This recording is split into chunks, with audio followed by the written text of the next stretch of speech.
So control ஸ்டேட்மெண்ட்ல 3 kind of control statement இருக்கு. ஒரு ப்ரோக்ராம் அப்படின்னு எடுத்தா, அத வந்து 3 பார்ட்டா என்ன பண்ணலாம்னா கண்ட்ரோல் பண்ணலாம். So that is called as a control statement. So அதில செலக்ஷன், டிசிஷன். ஸோ ஒரு பார்ட்ட செலக்ட் பண்றதும், அதுக்கான டிசிஷன் மேக் பண்றதும் இதுகிட்ட தான் இருக்கு. Next thing iteration and looping. So ஒரு ப்ராசஸ் எனக்கு அதிகமா இன்க்ரீஸ் ஆகுறதுக்கும், இல்ல ரிப்பீட் ஆகுறதுக்கும் ஒரு காஸ் ஆஃப் ப்ராசஸ வந்து வச்சிருக்குது இது 2 தான். Next jumping. ஒரு ஸ்டேட்மெண்ட் அதே இடத்துல இல்லாம, இல்ல ஒரு கண்டிஷன் அதே இடத்துல இல்லாம, அது மூவ் ஆகுறதோ, இல்ல பாஸ் ஆகுறதோ, இல்ல அத ஸ்கிப் பண்றதோ, அது வந்து யார்கிட்ட இருக்குன்னா, ஜம்பிங் ஸ்டேட்மெண்ட்ல தான் இருக்கு. ஸோ ஒரு சாப்டரா எப்படி வந்து selection and decision making and iteration and looping இருக்கு அப்படின்னு பார்க்கலாம். ஸோ ஃபர்ஸ்ட் திங், இந்த வீடியோவில் செலக்ஷன் அண்ட் டிசிஷன் மேக்கிங்னா என்னன்னு பார்க்கலாம். நெக்ஸ்ட் வர வீடியோவில் 2 டாப்பிக்கும் கவர் பண்ணி பார்க்கலாம். பிகாஸ் ஆஃப் அப்போ தான் அண்டர்ஸ்டாண்டிங் இருக்கும். அப்போ தான் ப்ராக்டிஸ் பண்ணவும் முடியும். எல்லாத்தோட எண்ட் ஆஃப் தி பார்ட்லையும் we definitely discuss about the real world task or programming anything, இல்லை டேட்டா ஸ்ட்ரக்சர் கூட நம்ம டிஸ்கஸ் பண்ணி பார்க்கலாம். Okay. So next selection and decision மேக்கிங்கில் ஒரு செட் ஆஃப் கைண்ட் இருக்குது.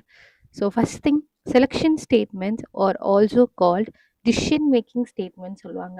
ஏன் டிசிஷன் மேக்கிங் சொல்றாங்கன்னா, இட் டேக் அ டிசிஷன்னா எஸ் ஆர் நோ இருக்கா இல்லையா, நடக்குதா நடக்கலையா அப்படின்னு சொல்லிட்டு நான் ஒரு டிசிஷனை மேக் பண்றதுக்கு தான் என்ன யூஸ் பண்ணுவேன்னா செலக்ஷன் அதான் செலக்ஷன்ன்ற கான்செப்ட் யூஸ் பண்ணுவேன். செலக்ஷன்லேயே 2 கைண்ட் ஆஃப் பார்ட் இருக்கு. ஒன்று வந்து செலக்ஷன் ஸ்டேட்மெண்ட், another ஒன் ஸ்விட்ச் ஸ்டேட்மெண்ட். லைக் செலக்ஷனுக்கும் ஸ்விட்சுக்கும் ரொம்ப டிஃப்ரெண்ட் கிடையாது. செலக்ஷனை பொறுத்த வரைக்கும் இஃப் இன்கேஸ் அது எனக்கு என்ன பண்ணுன்னா, ஆன்சர் இருக்கா இல்லையா அப்படின்னு சொல்லிட்டு எனக்கு வேல்யூ கொடுக்கும். இதுவே ஸ்விட்ச் அப்படின்றதுனா it will be connected. It connected to every part of condition. அதுதான் இதோட வேலை. ஒன் பை ஒன்னா செலக்ஷனோட என்னென்ன டைப்ஸ் இருக்குன்னு பார்க்கலாம். Just note it everything. இதில் பார்க்குறப்போ இஃப் ஸ்டேட்மெண்ட் அப்படின்னு எடுத்துக்கும் போது, இஃப் ஸ்டேட்மெண்ட்டில் simple if else and else if ladder, nested if அப்படின்னு சொல்லிட்டு இந்த 4 திங்குமே எனக்கு என்ன பண்ணணும்னா இஃப் ஸ்டேட்மெண்ட்டில் இருக்குது. இது எல்லாத்துக்குமே ஒன் பை ஒன்னாக ப்ரோக்ராம் அண்ட் இதோட சின்டாக்ஸ் எப்படி இருக்குன்னு பார்த்துக்கலாம். ஒன்ஸ் சின்டாக்ஸ் ப்ராக்டிஸ் பண்ணிட்டு நோட் பண்ணிட்டீங்க அப்படின்னா it will be very easy. சின்டாக்ஸ்ன்னு சொல்லும்போது it is called as a formula. ஒரு மேக்ஸில் எப்படி ஃபார்முலாவை ஞாபகம் வச்சுக்கணும், இப்படி சர்க்கிள், ரெக்டாங்கிள், ஸ்கொயர் அண்ட் எல்லாத்துக்குமே ஒரு ஃபார்முலா இருந்து அதை அப்ளை பண்ணி வேல்யூவோட அப்ளை பண்ணி அவுட்புட் வருதோ, சிமிலர் லைக் தட் ப்ரோக்ராம்லையுமே எனக்கு என்ன இருக்கும் அப்படின்னு பார்த்தீங்கன்னா ஃபார்முலா இருக்கும். அந்த ஃபார்முலா தான் என்னன்னு சொல்கிறாங்கன்னா சின்டாக்ஸ்ன்னு சொல்கிறாங்க. சின்டாக்ஸ் ஒன்ஸ் நீங்கள் ஞாபகம் வச்சுட்டிங்கன்னா it apply every programming language. If condition control statement அப்படின்னு எடுத்துக்கும் போது it common to C++, Java, Python, whatever it is, JS. JavaScript எடுக்கும் போதுமே it will be similar like simple if. Control statement மாதிரி தான் இருக்கும். Like நான் அதனால தான் சொல்கிறேன், ஜஸ்ட் ப்ராக்டிஸ் தி சின்டாக்ஸ். எப்படி இருக்குன்னு ஒன் பை ஒன்னாக பார்க்கலாம். ஃபர்ஸ்ட் திங், சிம்பிள் இஃபோட கண்டிஷன் பார்க்கும்போது சின்டாக்ஸ் இப்படி பார்க்கும்போது if condition and statement, this is a part. இது ஒரு formula, like just note it. இதோட பர்பஸ் என்ன அப்படின்னு பார்த்தீங்கன்னா, the statement will be evaluated if the value of the condition is true. இது கண்டிஷன் ட்ரூவா இருந்தா it will be value, condition ஃபால்ஸா இருந்தா அது வேல்யூ பண்ணாது. அப்ப ட்ரூவா ஃபால்ஸானு எப்படி கண்டுபிடிக்கும் அப்படின்னு பார்த்தீங்கன்னா, லைக் இந்த டயக்ராம் தான். இது ஒரு ஃப்ளோ சார்ட். இதுவும் வந்து ஃபார்முலாவை ரிமெம்பர், லைக் சின்டாக்ஸ் ரிமெம்பர் பண்றதுக்கான ஒரு flow chart. Just note it. Program start ஆகுது. It enter to a condition. நான் கண்டிஷன் எதுன்னு பார்த்துட்டு இருக்கோம்னா, நம்ம ஆல்ரெடி ஆப்ரேட்டர்ஸ்ன்ற டாபிக் பார்த்துருக்கோம். ஆப்ரேட்டர்ல நம்ம 2 கைண்ட் ஆஃப் ஆப்ரேட்டர்ஸ் பார்த்துருக்கோம். ஒன்று வந்து கண்டிஷனல் ஆப்ரேட்டர், இன்னொன்று லாஜிக்கல் ஆப்ரேட்டர். யாராச்சும் பார்க்கலன்னா just go and C operator topic. Just அதில் என்ன இருக்குன்னு பாருங்க. லைக் கண்டிஷனல்ல என்ன இருக்கு அண்ட் லாஜிக்ல என்ன இருக்குன்னு பார்த்தீங்கன்னா உங்களுக்கு ஈஸியாக அண்டர்ஸ்டாண்ட் பண்ணும். ஒரு கண்டிஷனை மேக் பண்ண ஈஸியாக இருக்கும். இதில் பார்க்குறப்போ நான் என்ன பண்ணுறேன்னா, என்னோட கண்டிஷனே 2 பார்ட் தான். If condition is true it will be evaluated. Value பண்ணுறோன்னா, இப்போ எனக்கு கண்டிஷன் ட்ரூ ஆகுதுன்னா ஸ்டேட்மெண்ட் பிரிண்ட் ஆகும். இஃப் கண்டிஷன் ஃபால்ஸ் ஆச்சுன்னா இட் வில் பி எண்டட். இதுதான் நான் என்ன பண்ணியிருக்கேன்னா, இங்கே ஒரு எக்ஸாம்பிள் ப்ரோக்ராமில் கொடுத்துருக்கேன். எக்ஸாம்பிள் ப்ரோக்ராம் பார்க்கும்போது this is my notepad program. நீங்கள் இதை எதில் பண்ணுறீங்க அப்படின்னு பார்த்தீங்கன்னா, நீங்கள் லைக் உங்களுக்கு தெரிஞ்ச நம்ம பார்த்துட்டு இருக்க எக்லிப்ஸ்லயும் பண்ணலாம். இது ஒரு சின்ன நோட் பேட்கான ப்ரோக்ராம் தான். Okay, look at here. நான் இதுல சொல்றேன், நீங்க என்ன நல்லா நோட் பண்ணிக்கோங்க. ஏன்னா இப்ப நீங்க பார்க்கும்போது நான் நோட் பண்றது எல்லாத்தையும் நீங்க ப்ரோக்ராம் டைப் பண்ணும்போது it will B executed. So first thing import கொடுத்துருக்கேன். ஸோ இம்போர்ட் பார்க்கும்போது நான் ஸ்கேனர் யூஸ் பண்ணியிருக்கேன். ஸ்கேனர்ன்ற கான்செப்ட் ஆல்ரெடி நம்ம பார்த்துருப்போம். We discuss that topic. Like run டைம்ல எனக்கு இன்புட் வாங்கணும்னா ஐ யூஸ் ஸ்கேனர். ஸோ ஸ்கேனரை வச்சு ஒரு ரியல் வேர்ல்ட் டாஸ்க்குமே பார்க்கலாம். Just see it. ஸோ இதில் பார்க்குறப்போ நான் ஸ்கேனர் கொடுத்துருக்கேன். எனக்கு அது ஒரு ரன் டைம்ல இன்புட் வாங்குறதுக்கான ப்ராசஸ் தான். ஸோ அதில் கிளாஸ் கொடுத்துருக்கேன். இஜி இஃப் அப்படின்னு கொடுத்துருக்கேன். ஹியர் தி மெயின் மெத்தட்ல நல்லா நோட் பண்ணீங்கன்னா நான் இங்க இன்ட்னு மென்ஷன் பண்ணிப்பேன். இந்த இன்ட் எனக்கு என்ன பண்ணும் அப்படின்னு பாத்தீங்கன்னா, நான் ரன் டைம்ல மார்க் வாங்குறதுக்காக ஹெல்ப் பண்ணும். அடுத்தது இங்க என்ன பண்ணிருக்கேன்னா, காமனா ஸ்கேனர் அப்படின்ற ஒரு கான்செப்டை யூஸ் பண்ணிருக்கேன். இந்த காமன் ஸ்கேனர் எனக்கு என்ன பண்ணும்னா, ரன் டைம்ல என்டர் மார்க் அப்படின்ற வேல்யூவை எனக்கு கொடுக்கறதுக்காக என்ன பண்ணும்னா ஹெல்ப் பண்ணும். ஸோ என்டர் மார்க் அப்படின்னு சொல்லிட்டு ரன் டைம்ல எனக்கு கேட்ட உடனே எனக்கு ஆன் டைம்ல அது எனக்கு ப்ராசஸ் ஆகணும். ஆன் டைம்ல ப்ராசஸ் ஆகணும்னா நான் என்ன மீன் பண்றேன்னா, லைக் மார்க்கோட வேல்யூ எனக்கு அசைன் ஆகணும். நான் ரன் டைம்ல என்டர் யுவர் மார்க்னு கொடுக்கப்போ நான் ஒரு 20யோ 30யோ கொடுக்குறப்போ எனக்கு என்ன ஆகும்னா வேல்யூ என்டர் ஆகணும். அப்ப அதுக்காக தான் என்ன பண்றேன்னா ஒரு ஆப்ஜெக்ட் கிரியேட் பண்றேன். அந்த ஆப்ஜெக்ட் இதோ இருக்கு பாருங்க. ஸோ நான் ஆப்ஜெக்ட் என்னன்னு நான் காட்டுறேன். சேந்தி. ஸோ ஆப்ஜெக்ட் அப்படின்னு பார்க்கும்போது என்னோட ஆப்ஜெக்ட் இங்க கொடுத்துருக்க இன்னு தான். ஓகேவா? இந்த இன் எனக்கு என்ன பண்ணும் அப்படின்னு பார்த்தீங்கன்னா, இங்க இருக்க வேல்யூ ப்ரெசென்ட் பண்ணும். இந்த இன் வந்து என்னோட ஆப்ஜெக்ட். இந்த இன்ல நான் வேல்யூ கொடுக்குறேன் அப்படின்னா டெஃபினட்டா எனக்கு என்ன ஆகும்னா மார்க்ல எனக்கு அது என்டர் ஆயிடும். லைக் மார்க் அப்படின்னு நான் கொடுக்குறப்போ இந்த இடத்துல என்டர் ஆகும். இப்போ நான் இங்க நல்லா நோட் பண்ணீங்கன்னா தெரியும். இந்த இடத்துல இஃப் கண்டிஷன் கொடுத்துருக்கேன். ஸோ இஃப் கண்டிஷன் என்ன? நான் அதனால தான் சொன்னேன். கண்டிஷன் நம்ம மேக் பண்ணோம்னா கண்டிப்பா என்ன தெரிஞ்சுக்கணும், லைக் இந்த கண்டிஷன் இந்த கண்டிஷனல் ஆப்ரேட்டா தெரிஞ்சிருக்கணும். So greater than or less than or equal to not equal to less than greater than அந்த மாதிரி greater than or equal to அந்த மாதிரி எல்லாமே தெரிஞ்சிருக்கணும். கண்டிஷன் வந்து கொடுத்துருக்க மார்க் ஃபார் எக்ஸாம்பிள் மார்க் வந்து எனக்கு ஒரு 10 ஆர் 20 எனிதிங் அது இருக்குன்னு வச்சுக்கோங்களேன். அப்ப எனக்கு என்ன ஆகணும்னா வேல்யூ பெர்ஃபார்மன்ஸ் ஆகணும். ஃபார் எக்ஸாம்பிளுக்கு நான் என்ன பண்றேன், வேல்யூ வந்து 2 ஆர் 3 ஆர் 4 5 6 எது வேணா கொடுக்குறேன். அப்ப எனக்கு வேல்யூ அசைன் ஆகணும் அப்படின்னா எப்படி அசைன் ஆகும்? மார்க் வந்து ஒரு 10 கொடுத்துட்டோம்னா மார்க் வந்து greater than or equal to அப்படின்னு கொடுத்துருக்க. கிரேட்டர் தென் ஆர் ஈக்குவல் டுனா என்ன அர்த்தம்? ஸோ கிரேட்டர் தென் மார்க் வந்து 20 இருந்துச்சு அப்படின்னா greater than or equal to அப்படின்னு சொல்லிட்டு எனக்கு என்ன ஆகணும்னா பெர்ஃபார்மன்ஸ் ஆகணும். இப்போ கம்பேர் பண்ணும்போது மார்க் வந்து எனக்கு 20 கிரேட்டர் தென். அப்போ 20 வந்து எனக்கு கிரேட்டர் தென்னா லெஸ் தென்னா? இப்போ 36ஓட கம்பேர் பண்ணும்போது 20 வந்து எனக்கு கிரேட்டர் தென்னா லெஸ் தென்னான்னு பார்க்கும்போது ஸோ எனக்கு வந்து 20 வந்து லெஸ்ஸர் தென். அப்போ கண்டிஷன் எனக்கு என்ன ஆகும்னா ஃபால்ஸா மேடம். நான் வந்து ஒரு 100ஓ இல்லை ஒரு 30ஓ ஒரு 30 கொடுத்தாலுமே அது ஃபால்ஸ் தான். இப்போ எனக்கு ஒரு லைக் 28 அதுவும் எனக்கு ஃபால்ஸ் தான். நான் ஒரு 45 50 கொடுத்தாதான் எனக்கு என்ன ஆகும், யுவர் பாஸ் அப்படின்னு எனக்கு ஒரு ஸ்டேட்மெண்ட் வரும். ஸோ ரிசல்ட் வரதை இமேஜின் பண்ணிக்கோங்க. ஸோ இஃப் கண்டிஷன் கரெக்டாக இருந்தால் தி வேல்யூ இஸ் பிரிண்டட். இல்லைன்னா எனக்கு என்ன ஆகும்னா இந்த மாதிரி தான் ப்ராசஸ் ஆகும். ஸோ அடுத்தது பார்க்கலாம். ஸோ இஃப் எல்ஸ் இப்போ நான் என்ன சொல்லிட்டேன்னா என் ப்ரோக்ராம் எண்ட் ஆயிடும். சிம்பிள் இஃப்ல கண்டிஷன் தப்பாச்சுன்னா என் ப்ரோக்ராம் என்ன ஆயிடும்னா எண்ட் ஆயிடும். இதுவே நான் இஃப் எல்ஸ் யூஸ் பண்றேன் அப்படின்னா இதோட சின்டாக்ஸ் நோட் பண்ணிக்கோங்க. இஃப் கண்டிஷன் வந்து ட்ரூவா இருக்கும் போது ஸ்டேட்மெண்ட் பிரிண்ட் ஆகும். எல்ஸ் ட்ரூவா இல்லை அப்படின்னா எனக்கு என்ன ஆகும்னா ஸ்டேட்மெண்ட் 2 பிரிண்ட் ஆகும். ஸோ அதை பார்க்கலாம். Look at here. So simple இஃப்ல இந்த மாதிரி ஒரு ஸ்டேட்மெண்ட் 2ன்ற ஆப்ஷனே இல்லை. பட் ஆனால் எங்க இருக்கு, இஃப் கண்டிஷன் வந்து ட்ரூவா இருக்கு அப்படின்னா எனக்கு ஸ்டேட்மெண்ட் 1.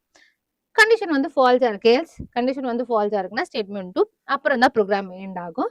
ஸோ இதோட ப்ரோக்ராம் ஸ்ட்ரக்சர் பார்க்கும்போது சேம் அஸ் ஸ்கேனர்ல இன்புட் வாங்கியிருக்காங்க.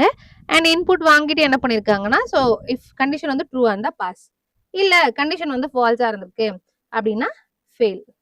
ரன் டைம்ல இன்புட் வாங்குறப்போ எனக்கு வேல்யூ ஒரு 32 33 34 35 வாட் எவர் இட் இஸ் உங்களுக்கு என்ன வேணுமோ அந்த மாதிரி நீங்க கொடுக்குறப்ப என்ன ஆகும்னா பெர்ஃபார்மன்ஸ் ஆகும். ஸோ எப்படின்னு பார்த்தீங்கன்னா லைக் நான் வந்து இங்க கொடுக்குறேன் என்னோட வேல்யூ வந்து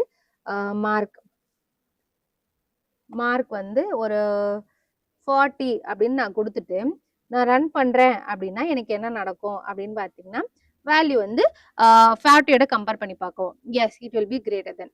அப்போ எனக்கு வந்து பாஸ்ன்னு வரும். இதுவே நான் மார்க்கோட வேல்யூ அகெயின் ஐ ரிப்பீட்டட் மார்க்கோட வேல்யூ ஒரு 20 அப்படின்னு மாத்திரன்னு வச்சுக்கோங்களேன்.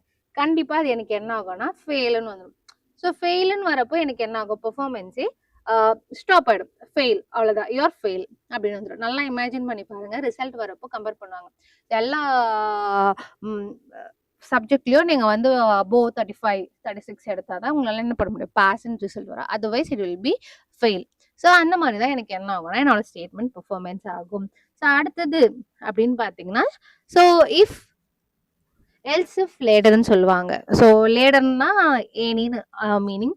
ஸோ ஏனி அப்படி பார்க்குறப்போ if condition statement else if so இருக்கலாம். இன்னொன்று அடிஷ்னலா ஸோ ஒரு கண்டிஷனுக்கு மட்டும் இடம் கிடையாது. நீங்க மல்டிபிள் கண்டிஷன் கொடுக்கலாம். ஃபார் எக்ஸாம்பிளுக்கு நான் தமிழ்ல வந்து இவ்வளவு மார்க் எடுத்திருக்கேன். ஓகே, கரெக்டா இருந்தா பாஸ். அடுத்து இங்கிலீஷ், அப்புறம் மேக்ஸ், அப்புறம் சயின்ஸ், சோஷியல், அந்த மாதிரி எனக்கு கரெக்டா இருந்தா ஸ்டேட்மெண்ட், கரெக்டானா ஸ்டேட்மெண்ட், அந்த மாதிரி கொடுக்கறதுக்கு தான் எனக்கு என்ன சொல்றாங்கன்னா லேடர். இப்போ ஃபைனலா எதுலயுமே இல்ல, எதுவுமே வந்து ப்ராப்பரா இல்ல அப்படின்னா it it definitely change into else part. அப்படி என்ன ஆகும்னா ஃபெயில்னு பிரிண்ட் ஆகும். ஸோ அதோட ப்ரோக்ராம் என்னன்னு பார்க்கலாம். ஓகே, ஸோ இப்போ பார்த்தீங்கன்னா நான் ஸ்கேனர் கொடுத்துருக்கேன். ஸ்கேனர்ல என்ன பண்ணிருக்கேன்னா இன்புட் வாங்குறேன். என்டர், ஓகேவா? So enter day between 0 to 6 days. So நல்லா நோட் பண்ணீங்கன்னா தெரியும். 0ல இருந்து 6 டேஸ்க்கு என்ன பண்ணணும்னா எனக்கு வேல்யூ என்டர் பண்ணணும். ஏதாவது ஒரு வேல்யூ என்டர் பண்ணுங்கன்றது தான் இதுக்கு அர்த்தம். ஸோ ஏதாவது ஒரு வேல்யூ என்டர் பண்றேன் அப்படின்னா நான் ஒரு 10, 20 ஏதோ கொடுக்குறேன். இப்போ 10, 20 நான் கொடுக்குறப்போ எனக்கு என்ன வேல்யூ வந்து பெர்ஃபார்மன்ஸ் ஆகும். ஃபர்ஸ்ட் வந்து into day equal to object கொடுத்துறேன். ஆப்ஜெக்ட் வந்து எனக்கு எஸ். ஸோ இதோ இருக்கு எஸ். ஸோ இந்த ஸ்கேனர்ல கொடுத்த ஆப்ஜெக்ட்ல எனக்கு என்ன ஆகும்னா பெர்ஃபார்மன்ஸ் ஆகும். இஃப் டே ஈக்குவல் டு 0 என்னோட வேல்யூ 0வா இருந்து அப்படின்னா சண்டேன்னு பிரிண்ட் ஆகும். எல்ஸ் இஃப் இல்ல நீ வேல்யூ 1ன்னு கொடுக்குற அப்படின்னா மண்டேன்னு பிரிண்ட் ஆகும். இல்ல எல்ஸ் இஃப் நீ வேல்யூ 2ன்னு கொடுக்குறேன்னா என்ன ஆகும், ஸோ டியூஸ்டேன்னு பிரிண்ட் ஆகும். அடுத்தது எனக்கு வேல்யூ மாறிட்டே இருக்கும். ஸோ நம்பர் 3 கொடுக்கும்போது வெனஸ்டே, தேர்ஸ்டே. ஃபைனலா நான் 6 தாண்டி நான் 7 அப்படின்னு நான் மென்ஷன் பண்றேன்னா எல்ஸ் பார்ட்ல ராங் இன்புட், ஏன்னா இதுக்கான மென்ஷனே இல்லை அப்படின்னு சொல்லி ராங் இன்புட்டா கொடுக்கும். இது எல்லாமே சிம்பிள் ப்ரோக்ராம் தான். இந்த சிம்பிள் ப்ரோக்ராம் எல்லாத்தையும் ஃபர்ஸ்ட் நீங்க ட்ரை பண்ணிடுங்க. ஸோ ட்ரை பண்ணி முடிச்சிட்டீங்க அப்படின்னா ஸோ நான் டாஸ்க் கொடுக்குற டிஸ்கிரிப்ஷன்ல அதை ஃபாலோ பண்ணுங்க. அதுக்கடுத்து ரொம்ப இன்ட்ரெஸ்டிங்கான ஒரு கான்செப்ட் இருக்கு. என்னன்னா நெஸ்டட் இஃப். நெஸ்டட் இஃப் வந்து லைக் கம்பேர் பண்றப்போ கொஞ்சம் அண்டர்ஸ்டாண்ட் பண்ணுங்க, கிரிட்டிக்கலா இருக்கும். லைக் சின்டெக்ஸ் நோட் பண்ணுங்க. சின்டெக்ஸ் நோட் பண்ணிட்டீங்கன்னா it very easy. So if condition, so if else 2 தான் இருக்கும். ஆனா ஒரு இஃப்க்குள்ள என்னென்ன இருக்கும் பாத்தீங்கன்னா ஒரு இஃப், ஒரு எல்ஸ், அதே மாதிரி ஒரு எல்ஸ்க்குள்ள ஒரு இஃப் அண்ட் ஒரு எல்ஸ். ஸோ இதுதான் எனக்கு என்ன ஆகும்னா பெர்ஃபார்மன்ஸ்ல இருக்கும். அப்படி பாக்குறப்ப இது என்ன எனக்கு எப்படி சப்போர்ட் பண்ணணும்னு பார்க்கும்போது எனக்கு 3 வேல்யூ இருக்கு. 3 வேல்யூ கம்பேர் பண்ணணும், பெர்ஃபார்மன்ஸ் பண்ண வைக்கணும், minimum maximum value find out பண்ணணும்னா அந்த மாதிரி கான்செப்ட் எல்லாம் எனக்கு என்ன ஆகுது, ஸோ ஒர்க் அவுட் ஆகும். ஸோ இஃப் கண்டிஷன் ட்ரூவா இருந்துச்சு அப்படின்னா இஃப் எல்ஸ் ஒர்க் ஆகும். இல்ல எனக்கு ஃபர்ஸ்டே தப்பாடுச்சு அப்படின்னா டைரக்டா எல்ஸ் பார்ட் ஒர்க் ஆயிடும். ஸோ ஹவு டு பெர்ஃபார்ம்ட் அப்படின்னு நம்ம பார்க்கலாம். ஸோ இதில் ப்ரோக்ராம் பார்க்கலாம். நல்லா கவனிச்சிங்கன்னா தெரியும். ப்ரோக்ராம் வந்து லைக் 3 வேரியபிள்ஸ் எழுதிருக்கு. என்னோட வேரியபிள் என்னென்ன அப்படின்னு பார்த்தீங்கன்னா ஏபிசி, ஓகேவா? ஸோ ஏபிசி அப்படின்னு சொல்லிட்டு என்னோட 3 வேரியபிள் இருக்கு. இந்த 3 வேரியபிள்ல நான் என்ன பண்றேன், மேக்ஸிமம் வேல்யூ கண்டுபிடிக்கணும். ஸ்கேனர்ல என்ன பண்ணிருக்கேன், ஆப்ஜெக்ட் ஒன்று கிரியேட் பண்ணி ஒரு ஸ்கேனர்ல எவ்வளோன்னா கொடுத்துருக்கலாம். Enter the value A. First ஏவோட வேல்யூ வாங்க சொல்றாங்க. நான் ஒரு ஏக்குன்னு ஒரு வேல்யூ வாங்கிக்கிறேன். அடுத்தது enter the value B. So பியோட வேல்யூ என்ன பண்றேன்னா வாங்குறேன். அடுத்து என்ன பண்றேன்னா என்டர் வேல்யூ சி சொல்லிட்டு என்ன பண்றேன், ஒரு ஆப்ஜெக்ட் எஸ்ன்ற ஆப்ஜெக்ட் வச்சு நல்லா நோட் பண்ணீங்கன்னா தெரியும். எஸ்ன்ற ஒரு ஆப்ஜெக்ட் வச்சு நான் என்ன பண்றேன்னா 3 வேரியபிளுக்கும் வேல்யூ வாங்கியிருக்கேன். 3 வேல்யூ அப்படிங்க கம்பேர் பண்ணும், பர்ஃபார்மன்ஸ் பண்ணும். ஸோ ஒரு ஆப்ஜெக்ட் எனக்கு என்ன பண்ணா மல்டிபிள் வேரியபிள்ஸை பர்ஃபார்மன்ஸ் பண்ண வைக்கும். ஃபர்ஸ்ட் திங் எனக்கு என்ன நடக்குது அப்படின்னு சொல்லி பார்த்தீங்கன்னா ஒரு வேல்யூவை நம்ம என்டர் பண்றோம், ஓகேவா? ஸோ ஒரு வேல்யூவா அப்படி பார்க்குறப்போ எனக்கு ஃபர்ஸ்ட் என்ன இருக்கு, ஃபர்ஸ்ட் ஏவோட வேல்யூ. ஏவோட வேல்யூ பார்க்குறப்போ ஸோ கரெக்டாக தெரியும். ஏவோட வேல்யூ வந்து நான் ஃபர்ஸ்ட் ஒரு 10 அப்படின்னு நான் கொடுக்குறேன். இப்போ நான் 10ன்னு என்ன ஏவோட வேல்யூ நான் கொடுக்குறப்போ ஸோ ஏ ஈக்குவல் டு 10ன்னு நான் கொடுத்துட்டு நார்மலாக பார்க்குறப்பவே தெரியும் எல்லாருக்கும். ஸோ ஒரு வேல்யூ. அடுத்தது பியோட வேல்யூ கொடுக்குறேன். பின்ற வேரியபிளுக்கு வேல்யூ கொடுக்குறேன். பியோட வேல்யூ வந்து 20. ஓகேவா? பியோட வேல்யூ 20ன்னு கொடுத்துட்டு அடுத்து என்ன பண்றேன்? சியோட வேல்யூ கொடுக்குறேன். சியோட வேல்யூ என்னன்னு கொடுக்குறேன்னா 13. இப்போ இந்த நார்மலான 10, 20, 13 பாக்குறப்பவே எனக்கு தெரிஞ்சிடுது. என்ன தெரிஞ்சிடுதுன்னா இதுலயே இருக்கிறதுலே 30 தான் பெருசு. இந்த மாதிரி ஓகே. இதுவே மைன்யூட் வேல்யூ இல்ல வந்து லைக் லேப்ல எடுக்கிற டெஸ்டிங் வேல்யூல கம்பேர் பண்ணி பார்க்கும்போது it will be very critical. So அந்த கிரிட்டிக்கல் கண்டிஷன்ல தான் இந்த மாதிரி ஸ்டேட்மெண்ட்ஸ்லாம் பெர்ஃபார்மன்ஸ் ஆகும். ஸோ அப்படி பெர்ஃபார்மன்ஸ் ஆகும் போது இதான் எனக்கு தெரியுது. ஃபர்ஸ்ட் ஏவோட வேல்யூ 10 இருக்கு. ஏவோட 10 வேல்யூ வந்து 10 இருக்கிறப்போ எனக்கு என்ன நடக்குது அப்படின்னு பாத்தீங்கன்னா கம்பேர் பண்ணுது. ஏ வந்து கிரேட்டர் தென் பியா, இட் ட்ரூ ஆர் ஃபால்ஸ். ஏவோட வேல்யூ பியோட கிரேட்டர் இல்ல ஃபால்ஸ். நேரா என்ன ஆயிடும்னா எல்ஸ் பார்ட் வரும். ஏன்னா இது வந்து கண்டிஷன் இங்கே ராங் ஆயிடுச்சு. அப்ப என்னால என்ன பண்ண முடியாது? உள்ள போக முடியாது. எதுக்குள்ள போக முடியாது? இங்க வந்து பெர்ஃபார்மன்ஸுக்கு உள்ள போக முடியாது. ஸோ தட் வைஸ் நான் இங்க என்ன பண்ணா இது அப்படியே என்ன பண்ணிட்டேன்? வேணாம், எனக்கு வேண்டாம். நான் வந்து இதை அப்படியே கட் பண்ணிட்டு நேரா என்ன பண்ணிடுறேன்னா எல்ஸ் பார்ட் வரேன். எல்ஸ் பார்ட்ல பாக்குறப்போ எஸ் இப்ப செக் பண்றேன். என்னன்னா பியோட வேல்யூ சியோட வேல்யூவோட கிரேட்டர் தென்னா இருக்கா? இது வந்து எனக்கு என்ன ஆயிடுதுன்னா ஃபால்ஸ் ஆயிடும். இல்ல ஏன்னா என்னோட பியோட வேல்யூ 20, சியோட வேல்யூ 30. அடுத்தது என்னங்க நேரம் எல்ஸ் பார்ட்ல மேக்ஸிமம் வேல்யூ வந்து சி தாங்க அப்படின்னு சொல்லி எனக்கு ஒரு ரிசல்ட்டை கொடுக்கும். அந்த ரிசல்ட்டுக்காக தான் இந்த நெஸ்டட் இஃப்யா பெர்ஃபார்மன்ஸ் பண்றோம். ஸோ இதை ஓரளவுக்கு திருப்பி ப்ராக்டிஸ் பண்ணும்போது வந்துடும். ஸோ இது மாதிரி நம்பர்ஸ் டிஃப்ரெண்டா கொடுத்து ட்ரை பண்ணி பார்த்துட்டு மேக்ஸிமம் வேல்யூ கண்டுபிடிக்க முடியுதான்னு செக் பண்ணி பாருங்க. இஃப் இன்கேஸ் டெஃபினட்டா கண்டிப்பா என்ன பண்ண முடியும் கண்டுபிடிச்சிட முடியும். ஸோ இந்த கோடை ப்ராக்டிஸ் பண்ணி இதோட ரிசல்ட் என்னன்னு பாருங்க. மேக்ஸிமம் வேல்யூ சி தான் வரும். ஓகேவா? ஸோ அடுத்தது லாஸ்ட் இதுதான் வந்து எனக்கு என்னன்னா இந்த 4 டாபிக் தான் எனக்கு என்னன்னு சொல்றாங்கன்னா செலெக்ஷன் சொல்றாங்க. ஸோ செலெக்ஷன் டாபிக்ல பார்த்தாச்சு. அடுத்தது என்ன பார்க்கணும்? ஸ்விட்ச். ஸ்விட்ச் வந்து கம்பேரிட்டிவ்லி கம்பேர் பண்ணும்போது it's similar like a ladder. Else if ladder மாதிரியே இருக்கும். எல்ஸ் இஃப் லேடர்ல நம்ம இஃப் எல்ஸ் எல்ஸ் இஃப்னு கொடுக்குறோம் அண்ட் லாஸ்ட்ல எல்ஸ்ன்னு கொடுக்குறோம். இங்க வந்து ஸ்டார்டிங்கே ஸ்விட்ச் case case case case number of cases and என்ன கொடுக்குறோம்னா டிஃபால்ட்னு கொடுப்போம். ஓகேவா? ஸோ இங்க என்ன கொடுக்குறோம்னா லைக் ஸ்விட்ச் அப்படின்ற கீவேர்ட். இந்த கீவேர்ட்லாம் நோட் பண்ணி வச்சுக்கோங்க. ஸ்விட்ச், கேஸ், அப்புறம் statement 1, statement 2 and important break. இது எல்லாமே எனக்கு என்னன்னா லைக் எல்சி ஃபிளேடர் மாதிரி தான். பெர்ஃபார்மன்ஸுமே எல்சி ஃபிளேடர் மாதிரி தான் பெர்ஃபார்ம் பண்ணும். ஓகேவா? The statement n will be. So என்னன்றது number of will be evaluate if the value of logic. ஓகேவா? கொடுத்துருக்க எக்ஸ்பிரஷன் வந்து ட்ரூவா இருந்தது அப்படின்னா எக்ஸ்பிரஷன்றது இங்க கொடுக்குற வேல்யூ ட்ரூவா இருந்தது அப்படின்னா கண்டிப்பா எனக்கு என்னன்னா பெர்ஃபார்மன்ஸ் எவாலுவேட் ஆகும் அப்படின்னு சொல்றாங்க. ஸோ பார்க்கலாம். ஸோ நல்லா பாருங்க. இந்த ஃப்ளோ சார்ட் ட்ரா பண்ணி வச்சுட்டீங்கன்னா ரொம்ப ஈஸியா இருக்கும். ஸோ ஃபர்ஸ்ட் எனக்கு ப்ரோக்ராம் என்ன ஆகுதுன்னா ஸ்டார்ட் ஆகுது அண்ட் வேல்யூ. ஸோ வேரியபிள் கொடுக்குறேன் இல்லை எக்ஸ்பிரஷன் கொடுக்குறேன். கேஸ் 1 அதாவது case A case B number of cases default. Case A வந்து ட்ரூவா இருக்கு அப்படின்னா என்ன ஆகும்? ஸ்டேட்மெண்ட் பிரிண்ட் ஆகும். பிரேக் வந்து ஸ்டாப் ஆயிடும். ஓகேவா? இட் எண்டட் அப்படியே காட்டிருக்காங்க பாருங்க. எண்ட் ஆகுது. இல்ல ஃபால்ஸா இருக்கு அப்படின்னு கேஸ் பிக்கு வருது. கேஸ் கரெக்டா இருந்தா பிரேக் எண்டட். இல்ல ஃபால்ஸ் அப்படின்னு n number of value check பண்ணும். இல்ல எனக்கு ஃபைனலா இது எதுவுமே ட்ரூ இல்ல அப்படின்னா டிஃபால்ட்டுக்கு வரும். டிஃபால்ட்டுக்கு வந்து சொல்லும் இது வந்து எனக்கு என்னன்னா ஃபால்ஸ் அப்படின்னு சொல்லிட்டு எண்ட் ஆயிடும். பெர்ஃபார்மன்ஸ் வந்து டிஃபால்ட்டா கொடுக்குற ஸ்டேட்மெண்ட் பிரிண்ட் ஆயிட்டு எண்ட் ஆயிடும். ஸோ 1 by 1 பார்க்கலாம். ஸோ இந்த ப்ரோக்ராம் வந்து சிமிலர் லைக் தட் லேடர் இஃப்ல பார்த்தது. ரன் டைம்ல பார்க்க என்ன வாங்குறோம்னா என்டர் எனி டே. ஓகேவா? எனி டே ஆஃப் வீக் அப்படின்னு நான் கொடுத்துருக்கேன். ஸோ ஸ்விட்ச்ல என்ன கனெக்ட் பண்ணிருக்கேன்னா இந்த ரன் டைம்ல வாங்குற இன்புட்டை என்ன பண்ணிருக்கேன்? வேரியபிளை வந்து கனெக்ட் பண்ணிருக்கேன். கேஸ் 1 கொடுத்துட்டேன். கேஸ் 1ல என்ன ஸ்டேட்மெண்ட் கொடுத்துருக்கேன்னா கேஸ் 1 செக் பண்ணது 1 இருக்கு. ஸோ மண்டே 2 இருக்கு. ஸோ அங்க நம்ம கம்பேர் பண்ணிருப்போம். கண்டிஷன் கொடுத்து டபுள் ஈக்குவல் டு கொடுத்து கம்பேர் பண்ணிருப்போம். பட் ஆனா இங்க என்ன பண்ணிருக்கோம்னா லைக் கேசஸ் கனெக்ட் ஸ்விட்ச் ஆனா ஆஃப் அந்த மாதிரி கேஸ் கனெக்ட் பண்ணி பெர்ஃபார்மன்ஸ் பண்றோம். இந்த மாதிரி 7 கேசஸ் இருக்கு. 7 நம்பர் 7 நான் கிளிக் பண்ணா எனக்கு சண்டேன்னு பிரிண்ட் ஆகும். 8, 9, 10, 11, 12 நான் பிரிண்ட் பண்ணா டிஃபால்ட்ல இருக்க ராங் இன்புட். நல்லா தெரியும். நான் இப்பதான் பார்த்தோம் லேடர் இஃப் பார்த்தோம். ஸோ அந்த மாதிரி எனக்கு என்ன ஆகும்னா பெர்ஃபார்மன்ஸ் ஆகும். ஐ ஹோப் ஸோ இங்க கொடுத்துருக்க ப்ரோக்ராம் உங்க எல்லாருக்கும் புரிஞ்சிருக்கும்னு நினைக்கிறேன். லைக் இப்படிதான் இருக்கு. ஸோ நெக்ஸ்ட் வீடியோல இட்ரேஷன்னா என்ன லூப்பிங்னா என்னன்னு பார்க்கலாம். ஸோ இந்த ப்ரோக்ராம் எல்லாமே நல்லா புரிஞ்சிருக்கும்னு நினைக்கிறேன். ஸோ இது இருக்க எல்லா ப்ரோக்ராமையும் ஒரு வாட்டி ஒர்க் பண்ணி பாருங்க. ஓகேவா? எல்லாத்தையும் ட்ரை பண்ணி பார்த்துட்டு so just practice it and syntax எல்லாமே நோட் பண்ணிக்கோங்க. டிஸ்கிரிப்ஷனில் நான் ஒரு ரியல் டைம் ப்ரோக்ராம் கொடுக்குறேன். ஸோ அதை ஃபாலோ பண்ணிவிட்டு அதை ஒர்க் பண்ணுங்கள். இல்லை எனக்கு வந்து லைக் டேட்டா ஸ்ட்ரக்சர் மாதிரி கொஷின் வேணும்னா கமெண்ட் பண்ணுங்கள். I definitely do it. So keep practicing, keep support our channel. So that's all. Thank you.